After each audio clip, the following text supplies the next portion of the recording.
in every issue in our life. Talking about them is hard. Talking about my issues, your issues, is hard, and finding helpful solutions oftentimes is even harder. And so I am so glad that you're here today. And I love being a part of a community that's willing to look honestly to say, hey, you know what? There's some things that are not okay in my life, and I would love help. I think that's what makes a community better, and that's what makes your life better. And when it comes to money, things can get personal. Some of you are facing some challenges that are really hard. Some of you got in a fight with someone in your family or a significant other like this past week over finances. And so I know what we're stepping into is emotionally charged. So let's just collectively take a deep breath and set aside distractions and say, okay, let's trust that God has something for each of you in the next few minutes. And so let's make that our prayer together. Will you do that with me? God, thank you for every person that's here. And we know that money doesn't make us happy, but being broke doesn't make us happy either. And so help us to receive the biblical principles that help us with our financial issues in our life today. And use me in any way that you can over the next few minutes. We ask all of this in Jesus' name. Amen. Well, again, I want to say thanks for being here. I want to welcome all of our campuses, those of us joining in Oregon. If everyone here at Perrysburg would say hello to Oregon, campus number 6. It's great to have you again. You know what's happening right now? The rest of the campuses are like, well, what about me? You know, why don't you clap for me? So we're really glad that you're here too. It's just, Oregon's relatively new. I know there are people who are joining us online, and there are some of you here for the first time. My name is Ben. I'm the lead pastor. And when it comes to the issues in our life, whatever those issues are, however many issues you feel like you have or too few issues, here's our options. Option number 1 is you can ignore it and pretend it doesn't exist and hopes it gets better. That's just going to disappear in the next few weeks or months or whatever. Other times you can try to provide quick fixes. You go online and the 3 tips to solve this issue in your life, and maybe it helps for like a week or, a season, but it ultimately doesn't solve the issue, because if you're really going to deal with the issue, you have to ask better questions. And the bottom line, the theme for all of these weeks has been this: identifying the real issue is the fastest way towards real solutions. And so when it comes to money, some people just ignore it. They ignored their financial issues. They hope that next month it'll be better than this month, that somehow the money tree will just shake a few extra dollars into their account. Or that, man, if the tax return could just get here a little bit sooner, it'll solve. If my boss would just pay me what I think I deserve, then I wouldn't have these money issues. We just ignore it. Other times, we try to find quick fixes. You look for the articles on USA Today or whatever comes out in your favorite magazine, like 3 tips to adding $100 a month or to save money, to save all of it. And these quick fixes, they're not bad, but they're not designed to solve the money issue. We have to start asking, what is the real issue? And what you're going to find is the real issue is not money. It's our desire for more. So many people think that money is the root of all evil. It's not. It's the love of money. It's our propensity to want more. It's our perpetual dissatisfaction. I remember when my wife and we were first married, and maybe you can relate to this. We were in our 20s, 21 years old.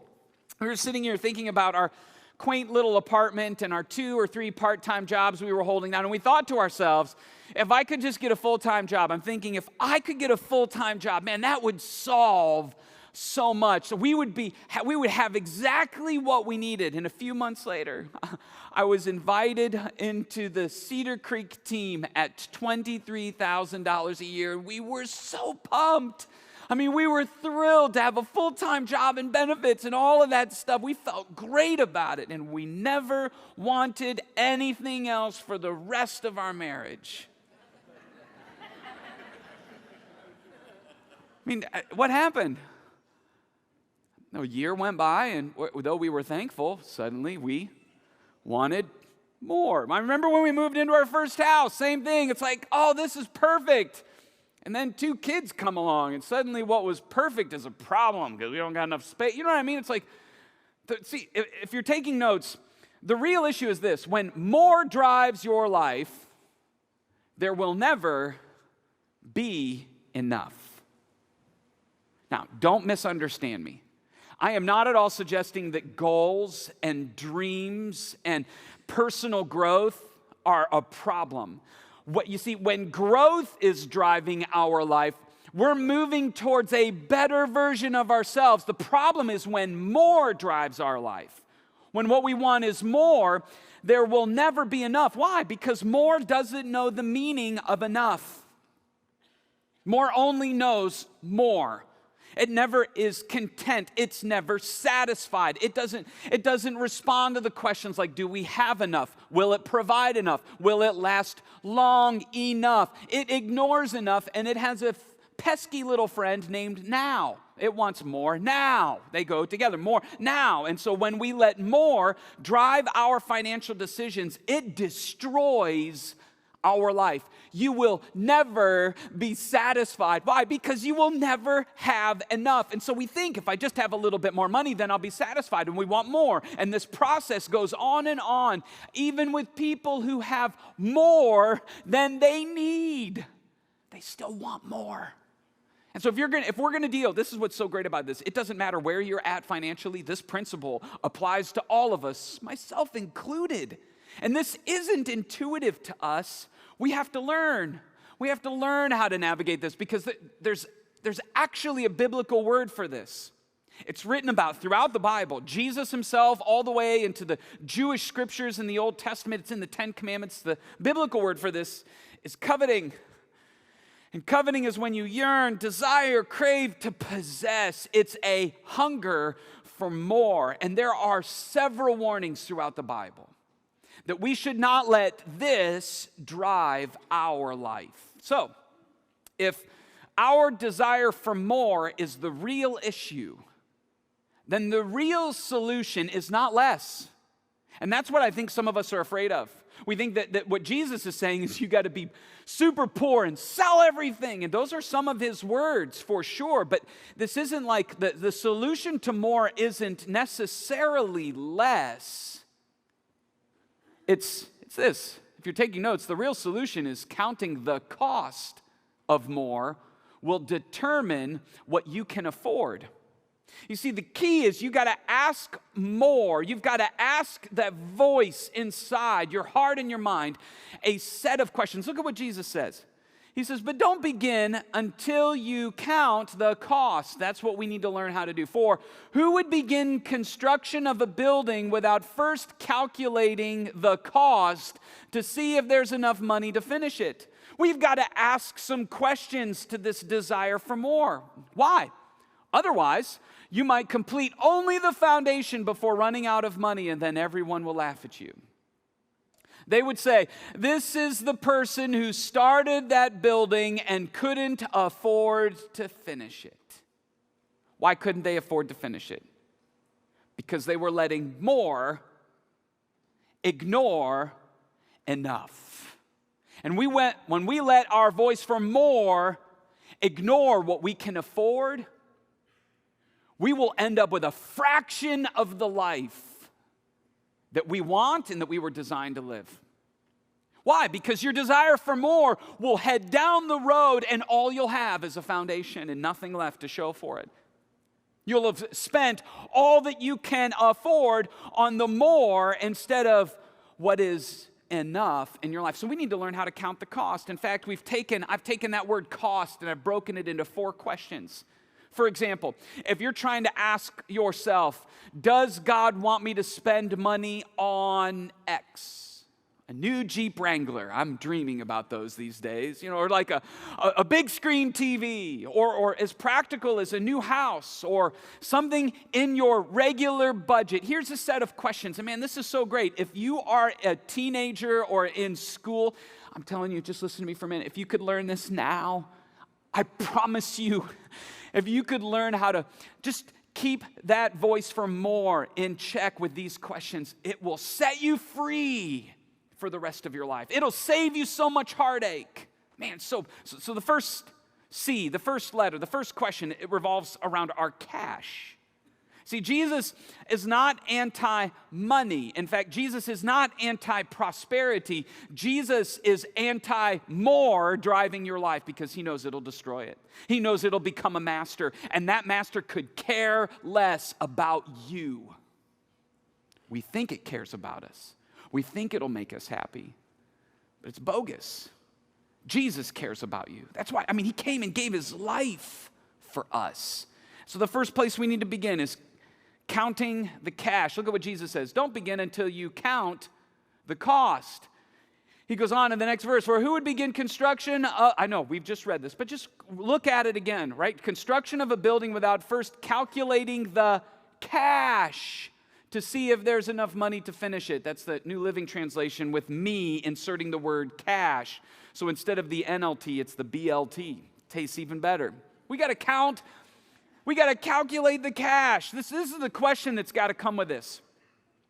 Am I able to buy it without going into debt?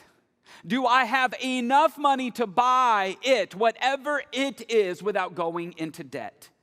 I know for some of you, this seems obvious. This is the way in which you've lived your life, maybe for years, but this is not intuitive to us, especially in our culture, especially in a culture with credit cards, home equity line of credit, all sorts of access to resources that will let you have today and pay tomorrow.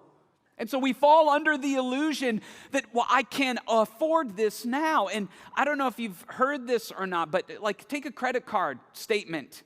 If all you do, and for some of you, this is you need to write this. It's if all you do is pay the minimum payment, do you know it'll take you approximately 30 years to pay it off? 30 years if all you do is make the minimum payment. Why? Because they're charging you interest every month. 30% of adults, and I don't know where this is at in America because I don't think it's here, but it's one study, 30% of adults think if they make the minimum payment, that voids any interest on their credit card bill. And so we fall under this illusion, this trap, that money, that paying later allows me to have more now, and it buries us. Here's what I saw in Forbes magazine. 63% of Americans don't have enough cash savings to cover a $500 emergency. Here's what makes this, if each of these balls represents $1,000, then in this basket is $45,000, which is the median income for Northwest Ohio. $59,000 average nationally, $45,000 for our community. Some of you make more, some of you make less. And what this study is saying is that 63% of us can't afford half a $500 purchase. We make this much every year or more, some less, and we can't afford half of one of those. Why? Because we are letting the voice of more spend all that comes in. We're not setting aside any cash. In fact, there are studies that show that saving for something that you want to buy prolongs the anticipation, the happiness, and the thankfulness that we have when it shows up. But when credit cards come along, we don't really feel or sense. We get an immediate thrill, and then it's over. And so we need to start asking. We need to count the cash in our life. Why? It says this in the Proverbs. Some of you, you've heard this before. It says that the rich rule over the poor, and the second part is the key, and the borrower is slave to the lender. Man, I'm dreaming about a Jeep Wrangler. You know what I'm not dreaming about? That's $650 a month car payment for a Jeep Wrangler, okay? That feels like ball and chain. And so I'll drive around my 2003 Honda CR-V for a long time. I've already told Lydia she's going to get that bad boy when she's 16, all right? So come on, somebody, you know that's good. She's like, Dad, listen to this. She's like, Dad, I want a blue convertible. That's when you start whipping out your old cars that you had when you were 16, of those hoopties, you know, the big ones that cost more in gas than they did in insurance. Yeah, that's what I drove when I was 16. So the CR-V is a step up in my book. I know, we just got personal here for a minute. The Proverbs, it talks about this kind of posture, counting the cost all the time. It says, a prudent person foresees danger and takes precautions. A wise person foresees risk, sets aside, saves a little cash. But the simpleton, you know what the real word for that is? The fool. The fool goes blindly on and suffers the consequences. And I don't know about you, but man, I've made some foolish decisions in my life financially. I'm not standing in front of you as somebody who always gets it right. I still don't. But here's what I know. When I don't get it right, it's because I didn't count the cash. I didn't ask the question, do I have enough money to buy this without going into debt? And I end up suffering the consequences. And I don't ask the rest of these questions that I think are really helpful. Because one of the ways we can frame our cash position is by asking the second question that I think is really important, and it's around our obligations. It's around what's kind of required of us. Look at what Jesus says. Jesus says this, "For who would begin construction of the building without first calculating the cost to see if there's enough money to what? To finish it." In order to finish it, you have to know what your obligation is or what is going to be required of you. The question that needs to go with this is, am I providing for those who are in my care? Am I providing for the people that I am responsible for?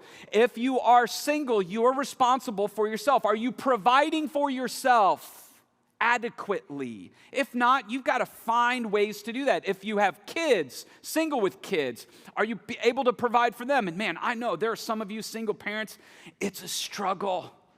And man, it's like you have to watch every dime.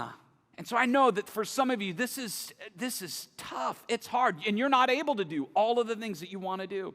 But we got to ask the question, what are my obligations to provide for me, for my kids, for my spouse, for those who are in my care? Why? It's written about by one of the pastors. His name was Paul. He was trying to encourage another pastor and train him on how to teach people about money. He says this, "Those who won't care for their relatives, especially those in their own household, have denied the true faith. They have denied trusting God. Such people are worse than unbelievers."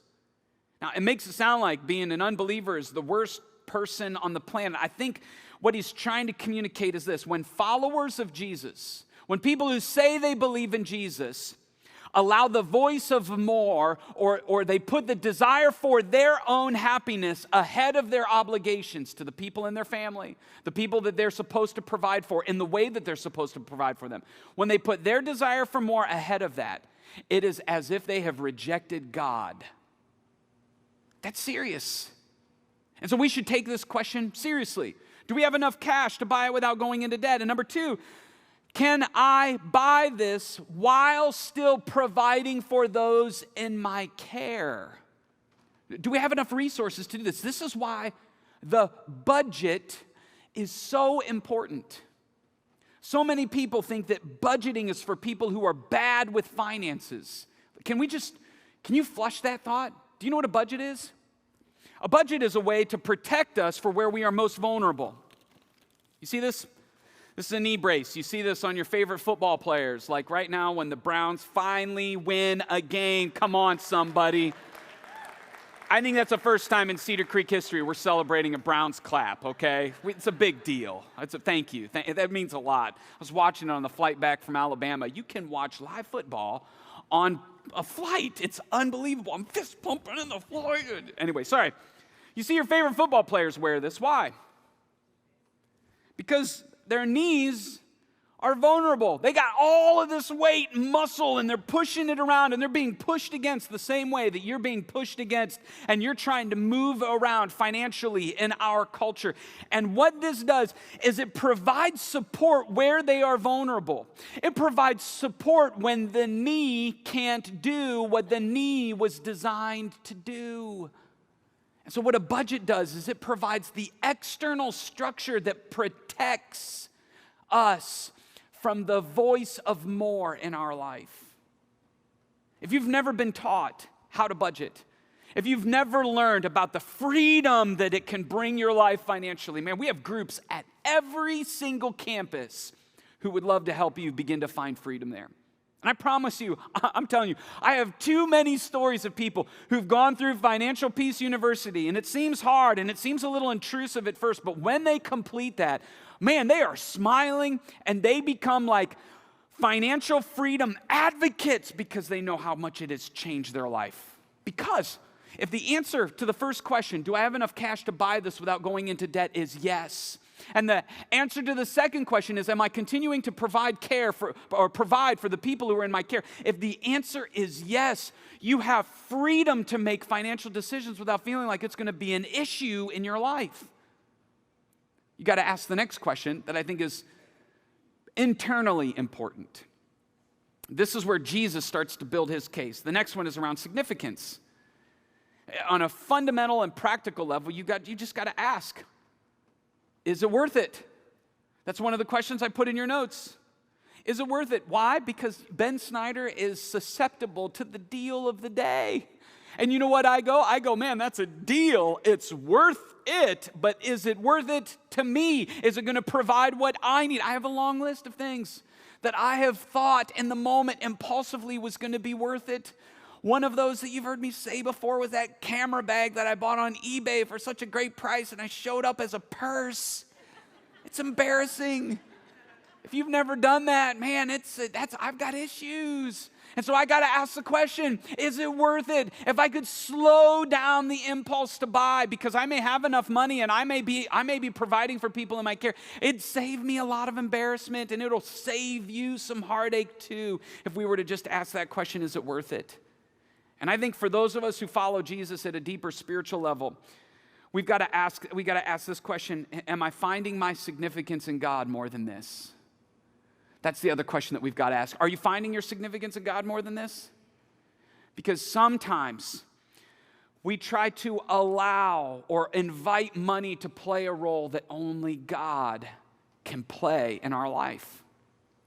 The context for the passage that we have been looking at, the first thing that Jesus says is this. It says that a large crowd was following Jesus, and he turned around to them and said, if you want to be my disciple, if you want to follow me, if you want to trust your life to me, you must, keywords here, by comparison, hate everyone else, your father, your mother, your wife, your children, your brothers, your sisters, yes, even your own life. Don't misread him here. He's not saying that you should hate everyone. He's saying that if you're going to follow him, find your significance in him to such a degree that compared to every other relationship, it almost looks like hate. That the gap between how you're trying to find significance here versus him is so great that it's obvious. Why? Why is Jesus teaching us to do this? And why is he teaching us to count the cost in response to this? Because when you try to find your significance in a relationship with your spouse, with your job, with your kids, with your own physical body, with your bank account, with anything else, when you try to find your significance there, the expectations, what you are demanding of them, will crush them. It will destroy them, and it'll be your expectations that do that. They will never be able to live up to the significance that you need. Sutton Turner says it this way. He says, when we look to money for more security, when we look to money for more comfort, when we look to money for deliverance or for status, it's all bogus. Because God is the only one who can deliver on those promises. And so where is your significance coming from? We've got to count the cost. Jesus is trying to protect you from something that he knows can't ultimately provide what you're hoping it will. And so ask the question, do I have enough cash to buy this without going into debt? Am I providing for those who are in my care? If the answer is yes and yes, then the third question is, am I finding my significance in God more than this? If the answer is no, time out, spend time investing and learning about where you're trying to find your significance. If the answer is yes, then you have your heart in the right place. And you can go to the next question, which is around thankfulness. We got to count our thankfulness. Why? Because thankfulness turns what we have into enough. Thankfulness are those lenses that we can put on our life and we go, man, even though I may not have the more that there's a part of me that wants, I am super grateful for what I already have. If another dollar is not added to my account, what I've been able to experience in this life is enough. I'm finding my enough in who God says that I am. One resource that provides some helpful perspective on this, and it's fun to do this with your kids if they have a little money in a bank account. It's to go to globalrichlist.com. If you want, you can write that down, globalrichlist.com. If you Google it, it'll take you there. The website looks like this. And you put in your income or the amount you have in your bank accounts, whatever your wealth is, in US dollars. You put it at the bottom. You click a button. You don't have to put any other personal information. And I put the very first salary that I received at Cedar Creek, $23,000. And look at this. At that salary, I am in the top 2.5% of the richest people in the world. Now, I'm not trying to minimize where some of you may be at financially, but when you take that perspective, man, did you decide to be born in the United States? Did you decide to be born now? No, we can't take credit for that. Man, we should be thankful.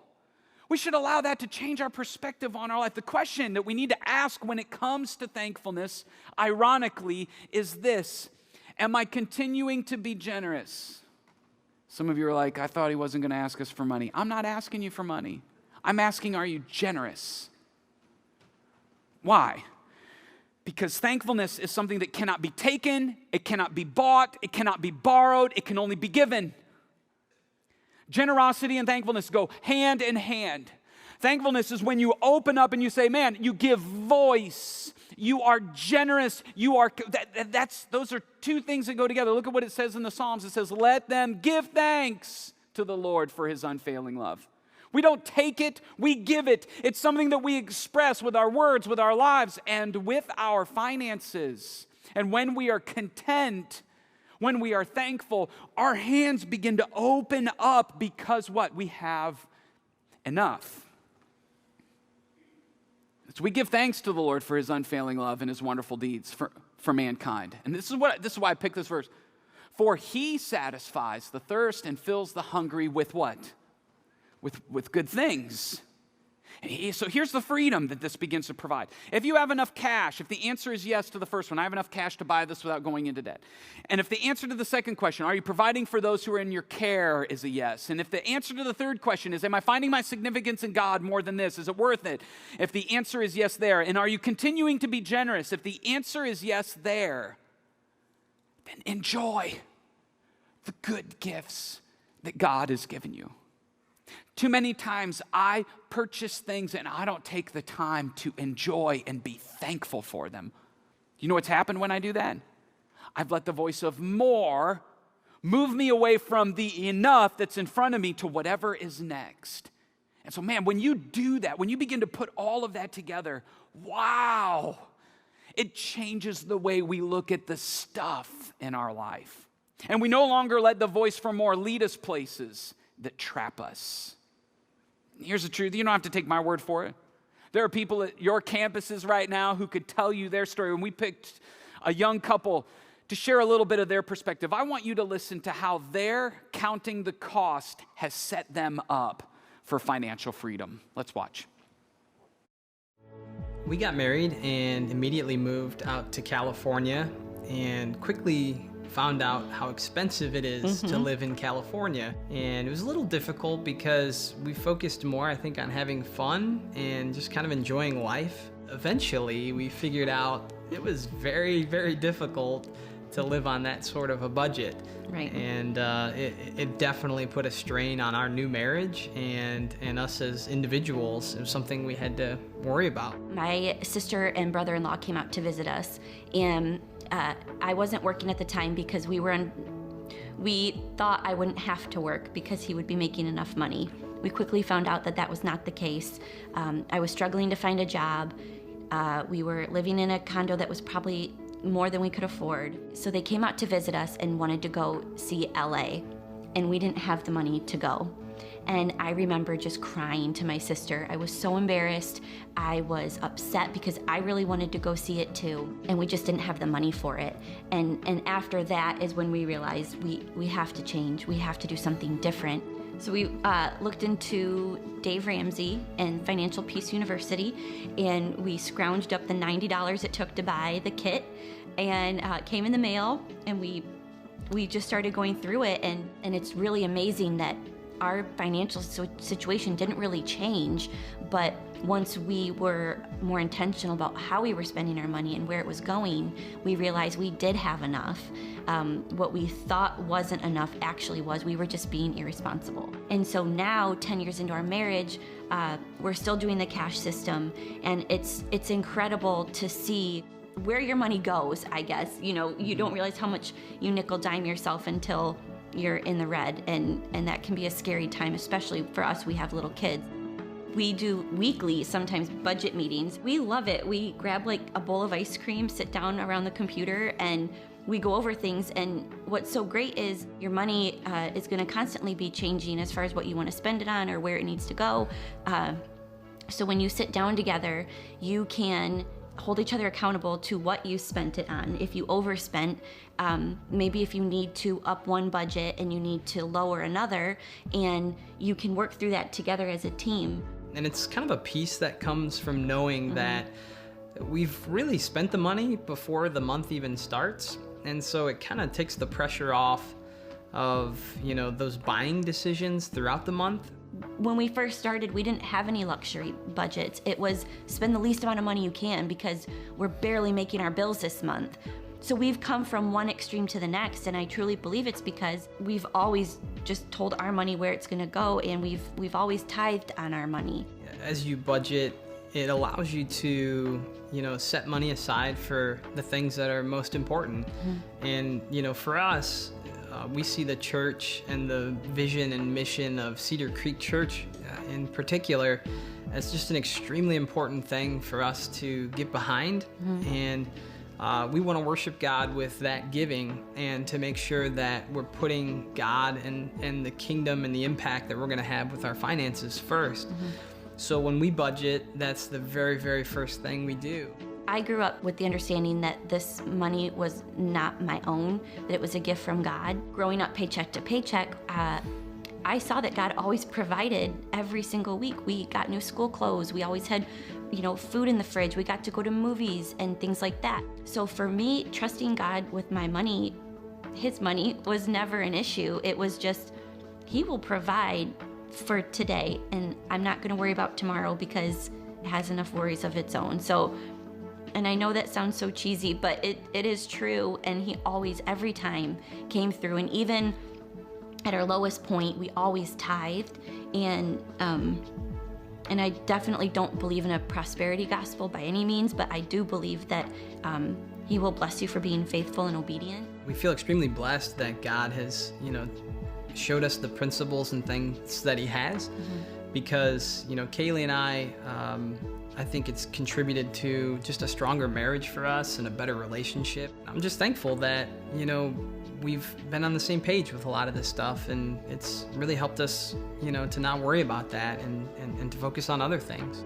Looking back where we started to where we are now, I'm glad that we went through that really hard stage, because it was somewhere that we just don't ever want to go back to again.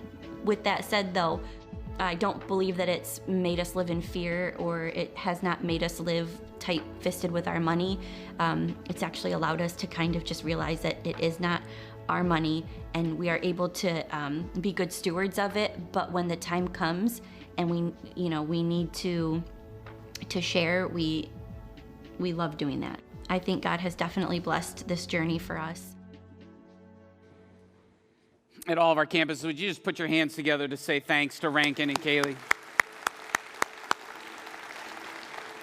Sometimes it's just helpful to hear someone else's journey, and I know one of the notes that I'm taking is anytime I want to have a budget conversation or budget time, just get a bowl of ice cream out to make it, so just, write that down. That may be helpful for some of you. I know for some of you, this is an area of your life where you have personally experienced growth. you're living out these principles. Some of you could probably even teach the message. But I think there are many of you where today was a reminder, a gentle reminder of where more may have been given more access to your heart than it should have. And so it gets to bring some of that in line. For a few of you, you need to mark today in the calendar as the day where you stop letting our culture or anyone else tell you the more that you should have, and you start counting the cost so that you can begin to experience financial freedom the way that God intended, a life not racked by foolish or unintentional decisions that put you in a place you never wanted to be. So if you need to talk to someone, I would ask you to make a move today. You need to move in this direction. And for those of you that feel like you're pretty well established, I would ask you to begin praying, ask God, who have you put in my life to help them move? Because your voice, your story, your encouragement, leverage this conversation to ask questions of people that God has put in your life. Imagine what could happen. Imagine what would happen to our community if finances were no longer the issue that we struggle with. And it's not, we need more. See how that goes? We just think if we had more, it would solve everything. No. No, it's learning how to ask better questions and learning how to live in enough because of who God is, because of what He's promised. I mean, think about our theme verse, the verse we're asking you to memorize. Look at what it says. It says that we should actually do this. We should look after each other. We should help each other when it comes to our finances so that none of you fails to receive the grace of God, so that none of you fails to receive and understand what it means to experience His provision in your life. And so what do we need to do? We need to watch out that no poisonous root of covetousness, of bitterness, of more grows up to trouble you, corrupting many. And so today, as a church, as a community, whether it's your first time or you've been coming for years, let's make a commitment to counting the cost in our life, the cash, the obligations, the significance, and the thankfulness. And I believe as we do that, we're going to open up our hands, our arms to receive from God the life that He has always intended. And so let's make that our prayer today. God, thank you. Thank you that money doesn't have to define us. Thank you, God, that you have provided in ways that maybe we don't always see. And I know there are a few people here who are buried in financial struggle. Will you bring peace to them and give them the courage to reach out to someone at their campus for help? And God, for all of us, will you just help us speak back to the voice of more in our life and not let us drive us beyond where we were designed to live? Thank you for what you have given us. Thank you for the way that you've loved us. Thank you for your grace. God, we are so grateful. And we pray this in Jesus' name. Amen.